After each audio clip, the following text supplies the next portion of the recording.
Hi students, theory of computation already first lecture நம்ம introduction part எதுக்காக theory of computation அப்படிங்கிற concept கொண்டு வந்தாங்க finite automata என்ன அப்படிங்கறத பத்தி டிஸ்கஸ் பண்ணிருந்தோம். சோ இதுல அந்த ப்ராப்ளம் சால்வ் பண்றதுக்காக some basics things கொஞ்சம் தெரிஞ்சுக்க வேண்டியது இருக்கு. அது என்னலாம்னு பார்க்கலாம். சோ ஃபர்ஸ்ட் alphabet அப்படிங்கறத sigma அப்படினு டினோட் பண்றாங்க. சோ alphabetனா என்னன்னா ஒரு finite non empty set of symbols தான் என்னன்னு சொல்றோம் alphabet அப்படிங்கறாங்க. For example இப்ப AB அப்படிங்கறத ஒரு செட்டுக்குள்ள யூஸ் பண்ணிருக்காங்கல. அப்ப இது என்ன அப்படினா ஒரு ஆல்பபெட். இந்த ஆல்பபெட்ல ஓட மெம்பர் இருக்காங்கல இந்த AB இவங்கலாம் சிம்பல்ஸ் அப்படினு சொல்றோம். அப்போ இங்க AB அப்படிங்கற சிம்பல்ஸ் சேர்ந்த ஒரு செட் இருக்குல இதுதான் ஆல்பபெட் அப்படினு சொல்றாங்க. சரியா சிக்மா.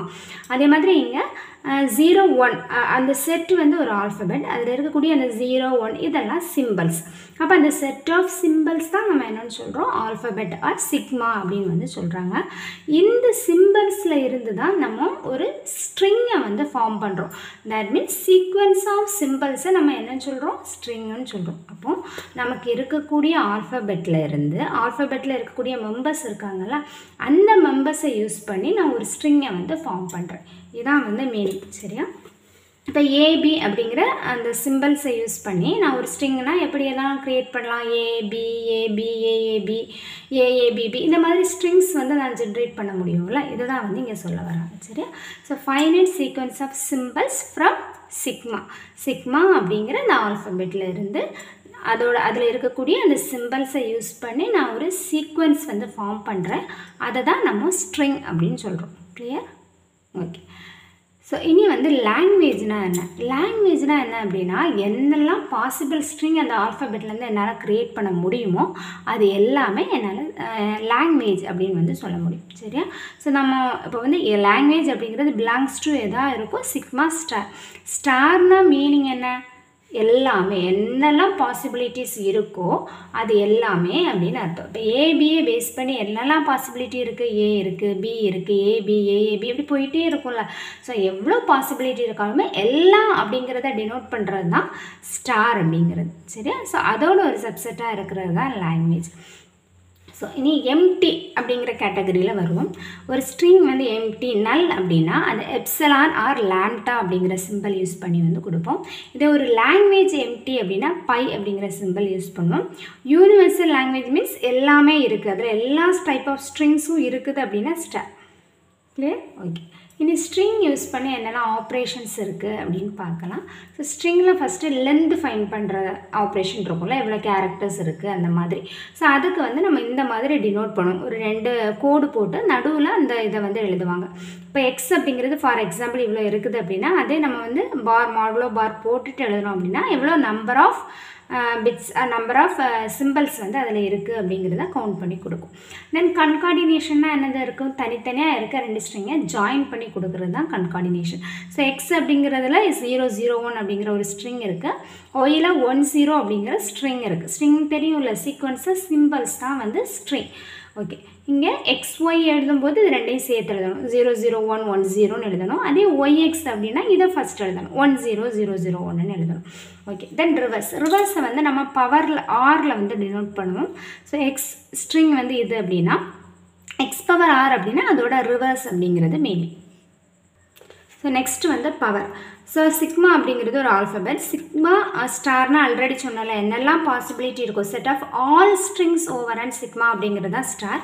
எம் அப்படின்னா மீனிங் என்ன? Set of all strings over and sigma of length M அப்படிங்கிறது மீனிங். ஸோ ஃபார் எக்ஸாம்பிள் பார்த்தா உங்களுக்கு புரியும். இப்போ சிக்மாவில் 0 1 அப்படிங்கிற 2 சிம்பிள் இருக்குது. நான் சிக்மா பவர் ஸ்கொயர்னு கொடுத்துருக்காங்க, பவர் 2ன்னு கொடுத்துருக்காங்க. அப்போ 2லேருந்து இருக்கிற மாதிரியான ஸ்ட்ரிங் ஃபார்ம் பண்ணணும். ஃபார் எக்ஸாம்பிள் 0 0 0 1 1 0 1 1 இந்த மாதிரி ஸ்ட்ரிங் ஃபார்ம் பண்ணும். இதே சிக்மா பவர் 0னா எந்த ஸ்ட்ரிங்குமே அதில் இல்லைன்னு அர்த்தம். அப்போ நல். ஸோ எது ஸ்ட்ரிங் நல் ஸ்ட்ரிங் எம்டி ஸ்ட்ரிங்னா நம்ம என்ன யூஸ் பண்ணுவோம்? Epsilon or lambda symbol use பண்ணுவாங்க. ஓகேவா? லென்த் 2 பவர் 2 அப்படின்னா மீனிங் என்ன? லென்த் வந்து 2 இருக்கிற மாதிரியான ஸ்ட்ரிங் வந்து ஃபார்ம் பண்ணணும். இதே 3 இருந்ததுன்னா 000 001 அந்த மாதிரி வந்து ஃபார்ம் பண்ணிக்கணும். Clear? So next Kleene closure or Kleene star அப்படின்னு சொல்லுவாங்க. இது அதே தான், நம்ம வந்து சிக்மா ஸ்டார் இருக்குல்ல அதுதான் அப்படி சொல்கிறாங்க.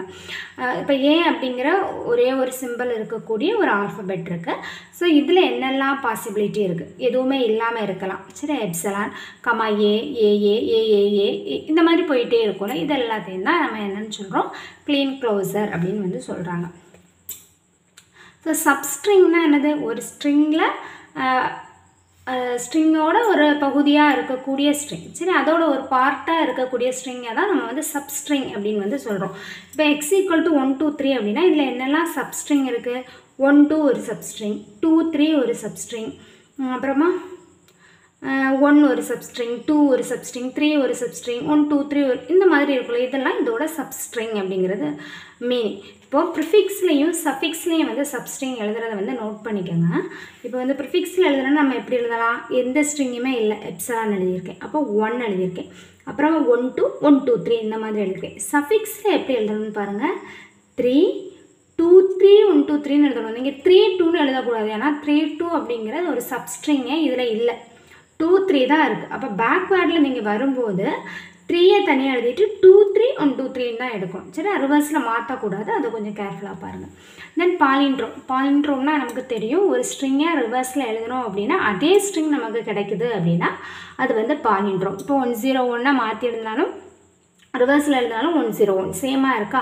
அதே மாதிரி radar, noon, Malayalam, some words எல்லாம் அதே மாதிரி ரிவர்ஸில் எழுதும்போதும் சேம் மீனிங் சேமாக இருக்கும். ஸோ இதுதான் நம்ம வந்து பாலிண்ட்ரோம் அப்படின்னு வந்து சொல்கிறாங்க. ஸோ ஒரு ஸ்ட்ரிங்கும் அதோட ரிவர்ஸும் ஈக்குவலாக இருந்தால் அதை வந்து பாலிண்ட்ரோம் அப்படிங்கிறாங்க. ஸோ ப்ராப்பர்ட்டிஸ் வந்து கன்கார்டினேஷனை தான் மெயினாக சொல்கிறாங்க. ஒரு ஸ்ட்ரிங்கை நான் வந்து கன்கார்டினேட் பண்ணும்போது அது ஒரு அசோசியேட்டிவாக இருக்கும்.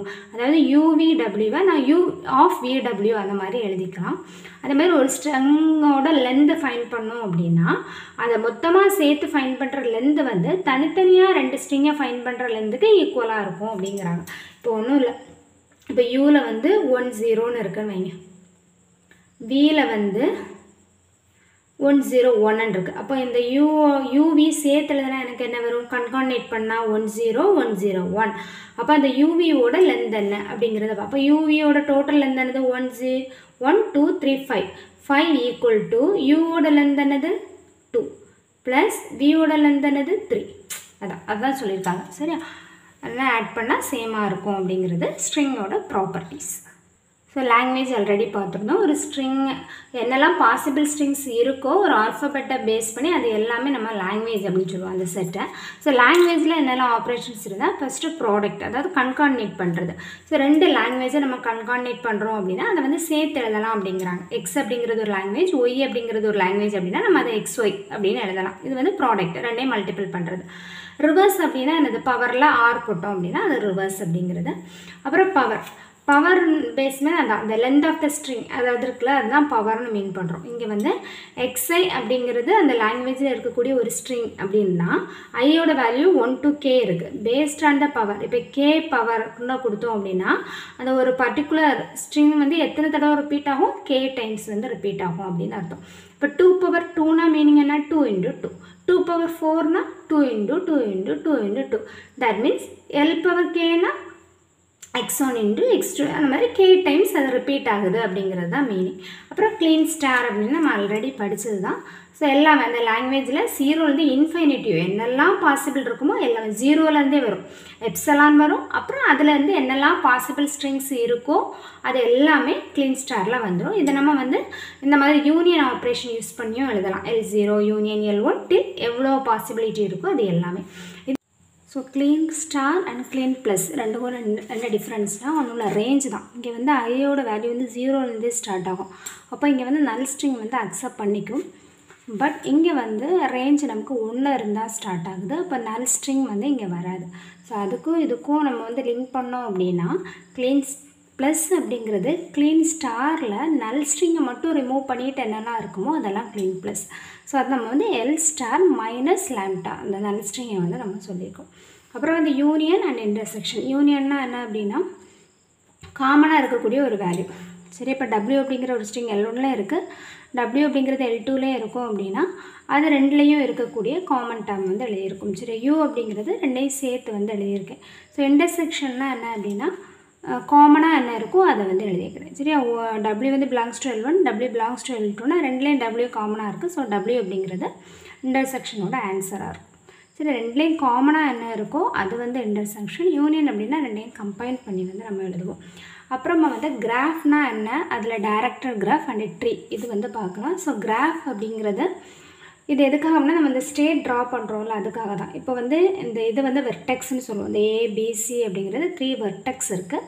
ஸோ வெர்டெக்ஸ் ரெண்டையும் கனெக்ட் பண்ணக்கூடியதை நம்ம எட்ஜஸ் அப்படின்னு சொல்கிறோம். இப்போ நம்பர் ஆஃப் வெர்டெக்ஸ் அப்படின்னு பார்த்தோம்னா என்ன அப்படின்னா நம்பர் ஆஃப் எட்ஜஸ் வந்து -1 இருக்கும்.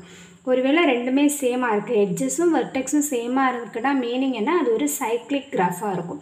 சரி, இப்போ வந்து 3 வெர்டெக்ஸ் இருக்குது, இப்படி ஜாயின் பண்ணியிருக்கும்போது நமக்கு 2 எட்ஜஸ் தான் இருக்குது. பட் இதில் 3 எட்ஜஸ் இருந்தது அப்படின்னா மீனிங் என்ன, இதெல்லாம் கனெக்டட் கிராஃப். சரி, சைக்ளிக் கிராஃபாக இருக்குது அப்படிங்கிறது மீனிங். ஓகே, வெர்டெக்ஸ் அண்ட் நோட்ஸ்னு சொல்லிக்கலாம். ஸோ டைரக்டட் கிராஃப்னால் அதில் வந்து ஆரோ மார்க் வந்து கொடுத்துருப்பாங்க. A வந்து Bக்கு மூவ் ஆகுது, அதை இண்டிகேட் பண்ணுறதுக்கு மாதிரி ஒரு ஆரோ மார்க் இருந்தது அப்படின்னா அந்த டைரக்டட் கிராஃப் அப்படின்னு வந்து சொல்கிறோம். ஸோ ட்ரீயில் வந்து ரூட் நோடுன்னு ஒன்று இருக்கும், அதை ஃபாலோ பண்ணி வந்து நமக்கு வந்து நிறைய சைல்டு நோட்ஸ் வந்து இருப்பாங்க. சரி, அது பேரண்ட் நோடு, இது சைல்டு நோடு அப்படின்னு சொல்லுவாங்க. ஸோ சக்ஸஸர் ஆஃப் A அப்படிங்கிறாங்க. ஸோ ஏயோட சக்ஸஸர் யார், Bயும் Cயும். பியோட சக்ஸஸர் DE, சியோட சக்ஸஸர் FG.